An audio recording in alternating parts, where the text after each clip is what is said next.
Oh my goodness, Stuart the stoma is just over here. It's like, really? Really? You got to do that now? So, yeah, it's spitting up, spitting out. And today, it was the most humiliating day.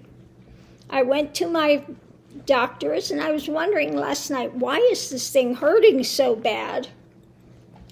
I get into the doctor's office and they start taking off my bandage, and she pulls the bandage up, and oh my God, there's feces that came out of the side of the appliance and the bag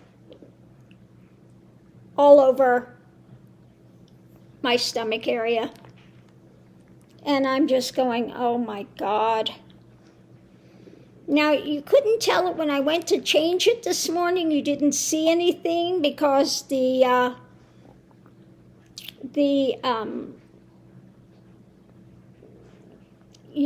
tape, everything on there looked like it was stuck tight, but it came out through the side. So obviously they call it the bag exploded. And here I am in the doctor's office laying on this thing and so the nurse is taking that off, cleaning me up, and I'm like, oh my God. It's like, baby time, it's somebody cleaning you up since you're a baby. So it was so humiliating. And of course, I didn't have another ostomy replacement with me, so now I know I've got to, carry ostomy supplies with me everywhere. And then she's looking everywhere. They didn't have anything in their office. And so she's running around the building looking for some ostomy supplies. Well, they did find some, but that they weren't compatible with each other. So they're still looking, and they did finally find some. But, through all of this, I'm laying there for an hour. And my surgeon came in, and he saw that, at that point she had me pretty cleaned up and everything, but my stoma's out there, and so he's looking for supplies. And he starts cutting it to fit it, and he put the supply on me himself. And then we were talking because, as they're looking for all of these things, I got to actually talk with him about the rectal diverticulitis because I told him I've looked everywhere and I cannot find anything on it. And so we had a really good discussion about it and how it differs from the sigmoid diverticulitis, what my symptoms were, which were different than that, and why sometimes rectal diverticulitis gets confused with cancer, with rectal cancer, because a lot of the things can seem to present the same, some of the same happenings. So, it was good, and then I asked him how much of the rectum was left because he had to take out quite a bit, and talked about the procedure he did, the Hartmann pouch, and reconnecting things, etc. And so, I was telling him I'm not, at this point, not really convinced about reconnecting it and stuff. So anyway, we had a really good talk. Then I found out that he is wearing an appliance, doesn't have an ostomy, but what I found out, he showed me, he's got diabetes, and he has just started wearing this appliance. And he showed me, he's got a thing up here that monitors the blood sugar, and then he has another thing that goes in here that delivers the insulin to him, which I can understand. If he's got heavy-duty diabetes and he's out there doing surgery for hours, my case was 6 hours he's doing surgery. He can't stop in the middle of surgery. So, he showed me all his things that he's got going there, and then he said that he really has sympathy for us he said the first time he had to change the thing, he had to take the tape off. He said, oh my God, it was like I take off a layer of skin. And I go, yeah, it hurts, okay? So he had a lot more sympathy with us having to change our ostomy things, with that great big tape that's on there and having to pull it off, and just how, painful that can be. But yeah, that was interesting. But I can imagine it would hurt because, he's a guy, he's got hair here. And so I imagine he's pulling that tape off and it's like, ow! So anyway, long story short, I got that changed. We did change that. We found something that would work. And now I know I've got to carry extra supplies because I had no idea that this thing had just leaked. I was wondering, why am I smelling this? Why is it, well, I found out why, because the thing had leaked all the way out the side. Oh, my Lord. So again, that was so embarrassing, so miserable, and then they're looking for supplies. But again, it did afford me the time to really talk with my surgeon about the surgery and what happens and the difficulties that he had in working with it. And he showed me even diagrams of what it looks like when he goes in to do the surgery. It was really good. We had a really, really in-depth talk. He goes, yeah, what do you have a medical degree? Because we got into some really deep things about the surgeries and stuff. But he's so down to earth and spending the time to really explain it all to me, which was really good. I really do appreciate that. But he said, yeah, I want you to come back in July, and then we need to do a colonoscopy through the stoma. I go, through the stoma. Oh, that's going to be lovely. He goes, no, you'd be out for that. I go, yeah. I can't imagine the stoma putting this colonoscopy, feeding it through there. I'm just like, oh my God. So he said, if we do the reconnection, we have to do the colonoscopy first to make sure you don't have polyps. If you had polyps, we would take those out. Or if there is cancer or tumor somewhere else in the system, it wouldn't be good to go in there and attach everything and then find out you've got cancer or something, which I could understand that. And then he was talking, if we had cancer or something here, we would have to do this procedure. If we had it this side, we would, have to take all the bowel system out. And, he just explained all the various scenarios that could take place with it. And I'm just going, yeah. And I know that when he did my surgery, he did the Hartman's pouch, which is something that they'll do in an emergency situation. But then can be a lot of complications reconnecting it, one of them being death. Okay, death is on the table for that. and also complications with infections, etc. There's a lot of other complications that can take place with it.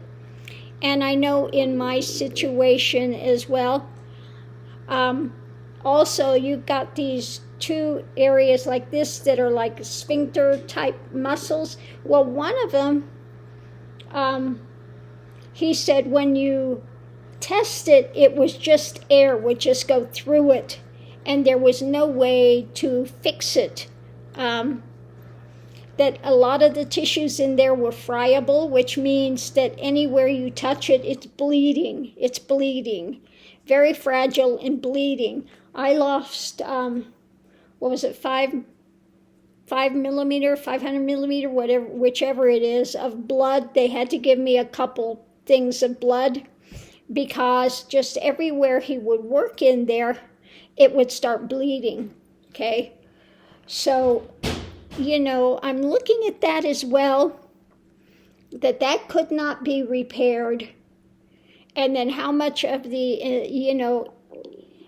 rectum is left to be able to attach it, because, again, he said in my case, there was the anal vaginal fistula, which was really low in the rectum, so he had to take out a lot of it. And then I asked him as well, what causes, because also he said that mid-rectum there was a large portion of it that was really hardened, and that he really had to chisel it out of there to get it out. It was so hardened. And he said that hardening can happen if you have had very long-term inflammation, that it can harden that inside. So that was good information to know.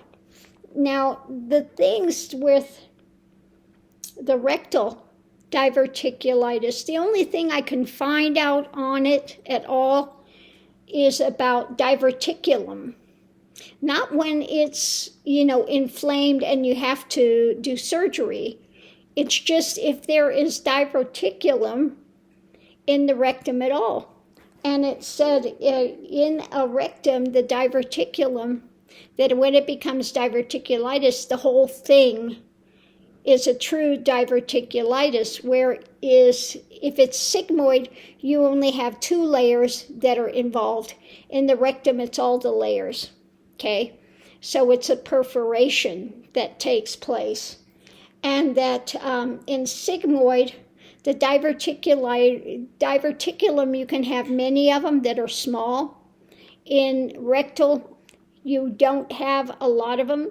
You have, maybe 1 or 2, but they're much larger in size than a diverticulum in a sigmoid, okay? And in sigmoid, what people have, they will have either constipation for long term, or they'll have diarrhea. Now, with my rectal diverticulitis, I didn't have any of that. I had normal bowel movements my whole time. I never had any of that. The first thing that happened in my case was when that started to go really bad. I had all this, when you have a cold and you got that postnasal drip, the mucus and stuff, it was like thin mucus like that, but gushing out, just gushing out, where you really had to wear some Depends or something because it was just coming out so, just horrendous was coming out.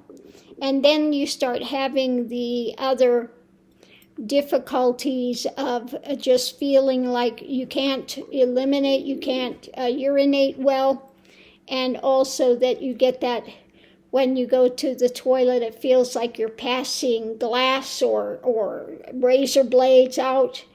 Very painful. You have I was having a low-grade fever with that all the time. And then what developed was the anal vaginal fistula that opened up. at that point as well. So, yeah, and the rectal diverticulitis, you can't find anything out about it because it's only 0.1% that ever have that. They may have diverticuli, but they don't get the diverticulitis, which necessitates having surgeries. Okay. So I just wanted to put some of this out there because there's nothing out there about rectal diverticulitis and what you feel, what you go through. Like I said, the only thing I also saw with that is they sometimes look at it and they think it could be cancer because you have a lot of the same presentation as somebody that had rectal cancer. And when you do the CT scan, it doesn't show up, so you can't tell which it is. So I asked my doctor about that as well. What is the thing with the rectal diverticulitis and cancer? And thank God in my case there was no cancer. They did send a large portion out to be tested, but I didn't have any presentation of cancer. And then, like I said, he went into the sigmoid first because that's what they thought it was. They thought I had regular diverticulitis, acute diverticulitis. He went in there and there was nothing. No diverticuli at all. Absolutely nothing. It was totally clean, totally healthy, nothing at all. And then, he had to look deeper and found out that, no such luck. We don't have the easier path of regular diverticulitis. No, we have the very rare 0.1% of humanity ever get this of rectal diverticulitis. So that's what happened. But yeah, it was so embarrassing today when I went in there.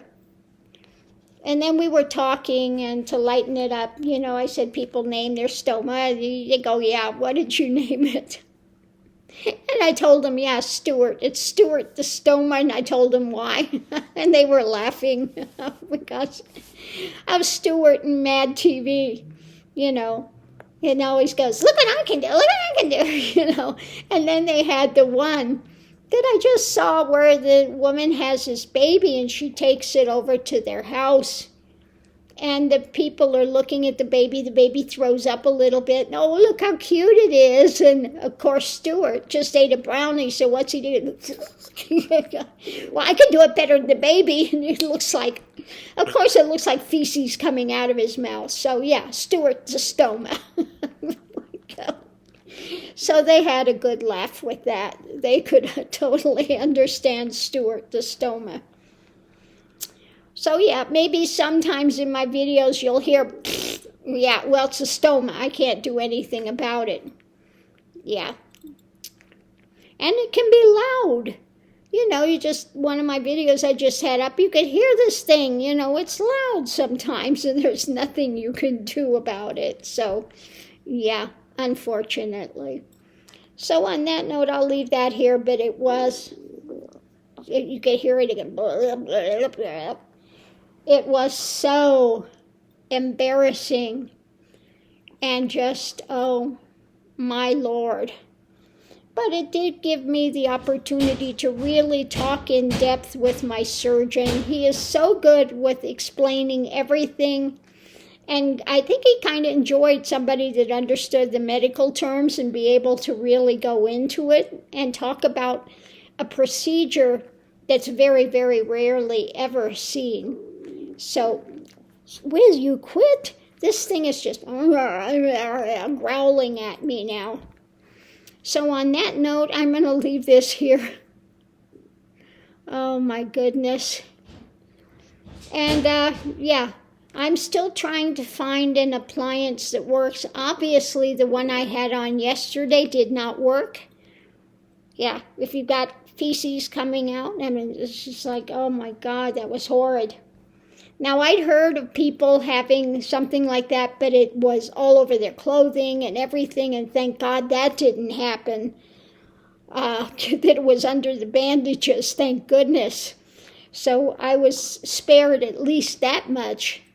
But I learned my lesson. I really have to take extra supplies with me all the time now. Yeah. So on that note, I'm going to leave that here, and we'll see you online.